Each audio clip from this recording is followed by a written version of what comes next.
মুন্সিগঞ্জে বৃষ্টি প্রার্থনা করে বিভিন্ন স্থানে ইস্তিসকার নামাজ আদায়। মুন্সিগঞ্জে বৃষ্টি প্রার্থনা করে পৃথক দুটি স্থানে ইস্তিসকার নামাজ পড়েছে মুসল্লিরা। বৃহস্পতিবার সকাল 8টার দিকে এলাকাবাসীর উদ্যোগে মুন্সিগঞ্জ পৌর এলাকার পশ্চিম দেবক বিলেরকানি অনির্বাণ ঈদগাহ মাঠে ওই বিশেষ নামাজ অনুষ্ঠিত হয়। এতে ইমামতি করে মুন্সিগঞ্জ শহরের বাগ মাহমুদ আলীপাড়া জামে মসজিদের খতিব মুফতি জাকারিয়া।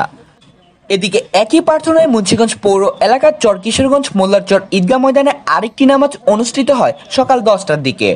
সে জামাতে ইমামতি করে চর কিশোরগঞ্জ বাইতুন্নুর জামে মসজিদের ইমাম মাওলানা নিয়ামত উল্লাহ মাহাদি। জেলায় টানা 2 সপ্তাহ ধরে প্রচন্ড তাপদাহে বিপর্যস্ত হয়ে পড়া মানুষদের তীব্র তাপদাহ থেকে বাঁচাতে মহান আল্লাহ দরবারে বিশেষ এই নামাজ আদায় শেষে মুসল্লিরা 2 হাত তুলে মোনাজাত করেন।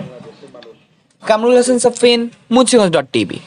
আবার আল্লাহর দিকে ফিরে যাই, ইনশাআল্লাহ আল্লাহ পাক আবার আমাদের প্রতি দয়া করবেন। আমরা অন্যকে দোষারোপ করি না, বুঝতাম চোখ বন্ধ করি, চোখ বন্ধ করে আমার জিন্দিগির বন্দিগির হিসাব নিই। বরকতে আল্লাহ পাক তোমাদের প্রতি দয়া করবে।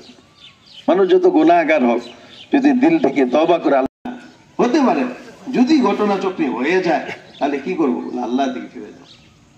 কোরআনে বৃষ্টি প্রার্থনা করা, বৃষ্টি প্রার্থনা নামাজ পড়েছেন, সাহাবায়ে কেরামকে নিয়ে নামাজ পড়েছেন, রাসূল করিম সাল্লাল্লাহু